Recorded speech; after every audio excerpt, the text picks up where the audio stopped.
We're back in the Gunners Club. Welcome back to the Gunners Club. We're very glad you're with us. Here we have the effigy of the 45th President of the United States, whose ears are still ringing from our previous video, which was, who is Donald Trump? Look, if you want to go back and hear a lot of facts and figures and our assessment into the character and the policies of Donald Trump, go back to that previous video. You'll learn an awful lot. We've done a lot of research for that. But this talk, let me say, if you're a janitor, if you've got a mop in your laundry, bring it out, because there is a lot of blood on the floor from the debate, Trump versus Biden. What are your thoughts, Zeus? Oh my God. How can they honestly, seriously put Biden up as a presidential nominee? Well, that's right, as a competent combatant there in the ring against someone in the form of Donald Trump. Now, for me, I think back to the story of the Emperor's New Clothes. Do you remember in that? Yeah. So the Emperor was sold these clothes. This is essentially us, the public, who've been sold a pup. The pup is that we have in America a competent head of state, a competent, commander of the forces. Certainly we don't. And so it took a little child to point to a naked emperor riding his horse that, in fact, there are no clothes. The emperor is wearing no clothes. I think it took a 90-minute debate where there was basically only 2 pauses for advertisements and for a little bit of rest, for the rest of the media and the public to understand, look, the emperor is wearing no clothes. I would almost say that it's verging on elder abuse by his wife. I think that's true too. If we have a look at the ages of the 2 members, so Donald Trump is 78, and not a great deal older at 81. We've got Joe Biden. Now, foreseeably, they could be playing on the same adult soccer team, in Correct. the same music band. They could be colleagues. They could be rubbing elbows in a different world at the bar. Yes. But it's not a matter of age, as we know. It's a matter of how the body and the mind declines. Cognitive ability. And I'm afraid one of those 2 have walked into a ring totally unarmed. It's unfortunate, but that's how it appears to me. I know you're a big fan of the film The Blues Brothers. Oh, it's yes. Good fun. We've all had a good laugh about that. Yep. But I remember the scene where Jake Blues is confronted by the character that Carrie Fisher plays. Yes. And apparently he stood her up at the altar some years ago. And she's there with a flamethrower and she's asking why he stood her up. And he has all manner of excuses. It was the taxi didn't come. The suit didn't come back from the cleaners. There was an earthquake, a flood. How many excuses have we heard so far from the Democrats regarding the performance of Joe Biden? Because for me, it seems to change. For a start, there were no excuses. After the debate, he had had a cold. Oh, yes. After that, he was over-prepared. Now, I can't remember ever being over-prepared any time I've gone to court or any time that I've had to do my job, or for that matter, done a video.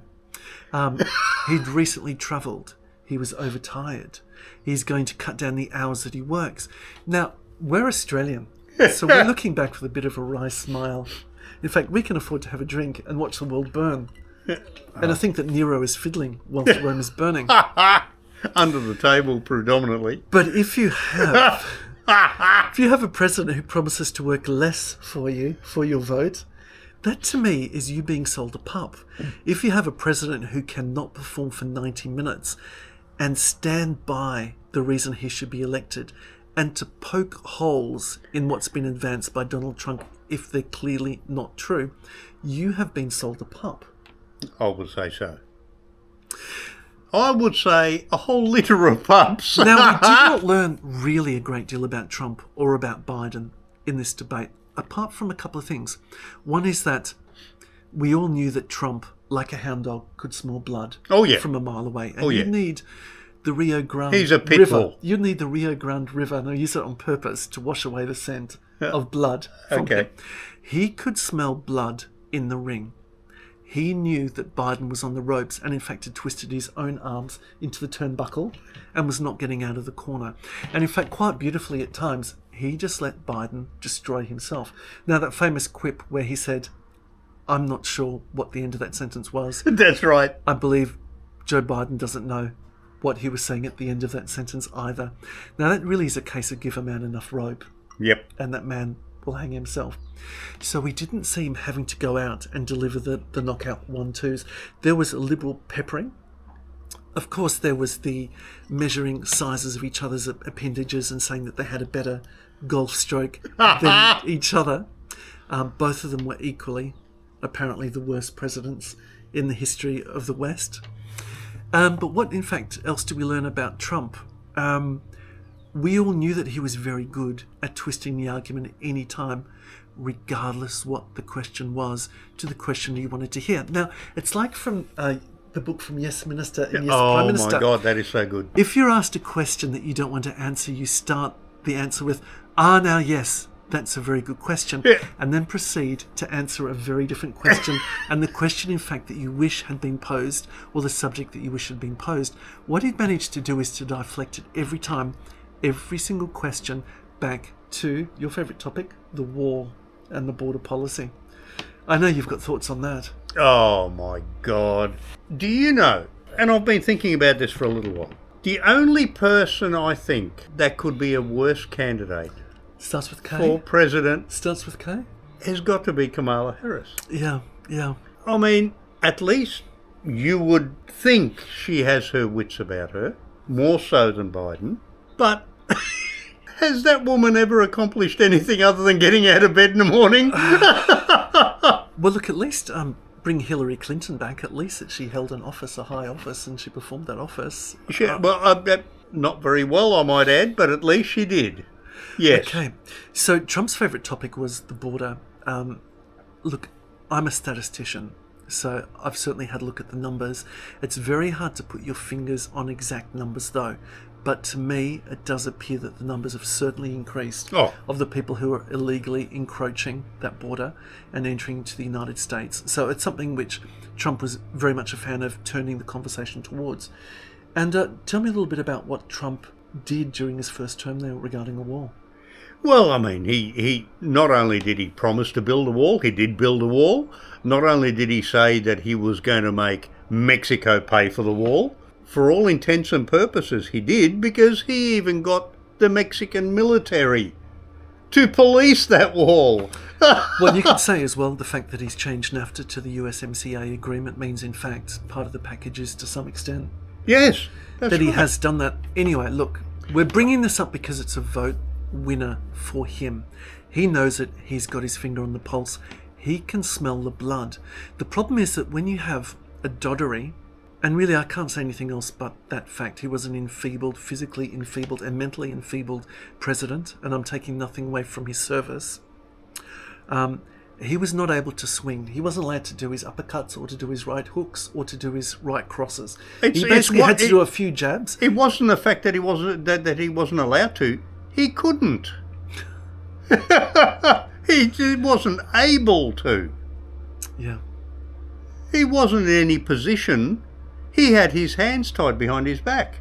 Now, what I learnt from Biden was not a great deal regarding his policy. I learnt that there was a very large personal aggrievement that he had because of the way that Trump had hunted down information on his son, and also for perceived slights that he had that he believes were targeted against his family as well. Well, this is politics, and I do recognise that Donald Trump is very good at expressing one thought, and as that sentence is about to come to an end, inserting a colon and then a derogatory remark at the same time, which is really kind of interesting. It's a very dirty way of playing. Another tactic that Trump had as well was that he'd have, say, 2 minutes to respond to a question that was posed by CNN, and what he'd do was spend the first 40 seconds or so answering or deriding Joe Biden directly, and then answering the topic that he wanted to. He was very good at shadowboxing. So if you're a boxer, what you do is you play a lot in front of the mirror. You pretend that someone's punching you, you slip that punch, and then you pretend that you're punching them back. So there was a lot of slipping, dodging and weaving going on, a lot of covering the temple. And I thought that was extraordinary because he certainly wasn't answering the questions. When he was asked, for example, would he remain in NATO? He said, we'll see. Yeah. Now, this is a presidential debate. This is the first of two, but believe me, there may not be a second debate. I can't see the Biden side allowing him to be front and centre for another and it's debate. more. Look, it's been suggested that it's very unusual for a presidential debate, to be held this early. And they say the reason for this is that they were testing the waters. Yep. If the performance was bad, well, they might be able to patch things up. Now I understand that Biden is saying that he didn't perform as well as he used to because he was very tired from a trip a couple of weeks ago. Bear in mind, his Air Force plane has got a personal bed on it. I find that just hard to believe, don't you? Well, my missus just recently went to a trip to Holland in cattle class, and if you want to know tired, that's tired. I can imagine that. So where to from now? Look, I think that there is so much blood on the floor. I think you could change that bucket 3 times, it'll still be red. Oh, my word, yes. But there is no... I don't believe there is a comeback for Biden after that debate.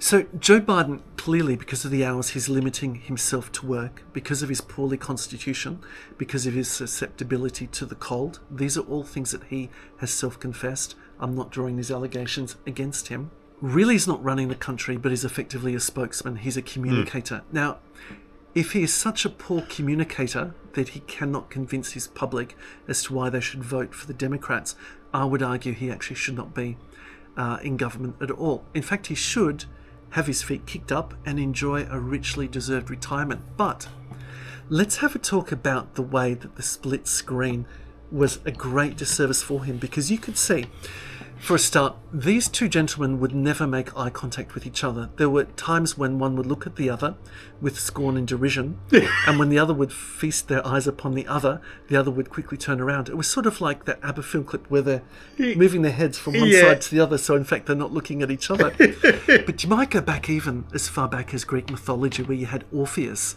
go back down to the underworld. He went to Hades to rescue his lover, Eurydice, and he was told, you can go back and rescue your lover from the underworld on the condition that you do not look back. Now, the expression on Biden's face looked to me like he just turned back and looked back into the jaws of Hades, into the underworld. It looked like one eye was aghast and the other was actually turned into Hades or into the Neverworld. I've never seen such a reaction before. The split screen did not do him a service.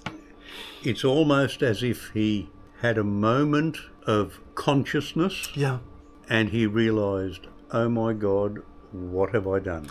Now, I don't know about you, but I remember as a child the taste of lemonade, the smell of grilled meats, and being very young and learning to swim.